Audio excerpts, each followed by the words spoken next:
ERP is kind of the gold standard of treating OCD. I've been intensely trained through the International OCD Foundation. Basically, it's helping the client recognize what the obsessive thoughts are, right? What those different themes are. So some common ones may be contamination. Others really struggle with more intrusive thoughts. Some it's more surrounding health, or another big one is safety. That, oh my gosh, is the door locked? Is there gonna be a fire? Some of those kinds of things. And then we work to recognize what the compulsions are. Is it that they get up 5 times before they go to bed to make sure that the door is locked? Or did I turn the stove off? Those are just some examples.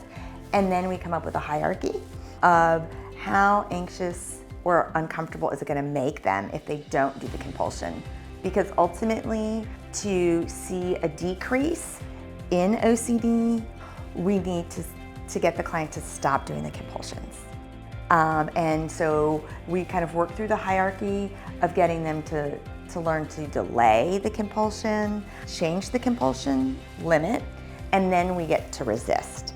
And so that's kind of how ERP works, because once we can get them to start to resist the compulsion, we found that the thoughts, the obsessive thoughts, start to loop less and aren't as loud, and then they're able to recognize, oh, a thought is just a thought and I don't have to act on it. And then that's when the person becomes a lot less distressed by OCD.